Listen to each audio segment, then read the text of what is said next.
When my parents passed away, they left me a little lakeside cabin tucked in the woods. It wasn't fancy, no marble countertops or fancy landscaping, but it was ours.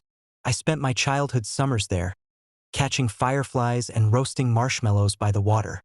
When I inherited it, I knew I'd keep it as my peaceful escape from city life. What I didn't expect was that the local HOA would try to make it a nightmare. The trouble started the first summer I stayed there full-time. One morning, I found a letter pinned under a rock by my front steps. Dear property owner, your cabin does not comply with updated HOA standards for permanent residency. Failure to vacate within 60 days will result in legal action and fines of up to $200 per day. I laughed out loud. The HOA? I never paid dues. My parents never did either. So I called the HOA president, a woman named Linda, to clear things up. Linda answered the phone with that syrupy politeness that masks pure condescension. I'm sorry, but your cabin is on Silver Creek Lake, which falls under our jurisdiction. All property owners must comply with our guidelines. Seasonal cabins cannot be occupied more than 30 days at a time. I asked, and who voted for that?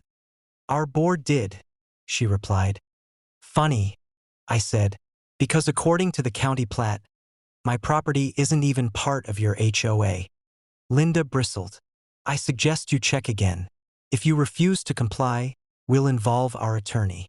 So I did check again. I drove to the county office, dug up the original surveys, and traced the plat lines myself. And that's when I saw it. Not only was my cabin outside the HOA's jurisdiction, but a big chunk of their community nature trail and picnic area actually sat on my land. Apparently, decades ago, the HOA carved a shortcut through the woods and put up picnic tables and benches. Assuming my parents wouldn't mind. They didn't. They were neighborly folks who thought everyone should enjoy the lake. But I wasn't feeling neighborly anymore. I consulted a lawyer just to be sure. He confirmed I had every right to shut it down. So I did. I printed half a dozen big red "No trespassing" private property signs and hammered them into the trees along the trail. I put up a chain across the path and a polite but firm notice. This property is privately owned and no longer available for public use. Linda came stomping up my driveway the next morning. She was fuming. You can't block community access. That trail has been here for years. I calmly handed her a copy of the plat map. This is my land. Always has been. You and your board have been trespassing for decades. She sputtered about tradition and community rights. I told her tradition doesn't trump property law. And if they wanted an easement, they could pay market value for it, plus back rent. The board tried to bluff and threaten. I just put up cameras. A few brave souls tried to sneak through at night. I caught them on video, filed trespassing reports, and sent polite legal notices to the board each time.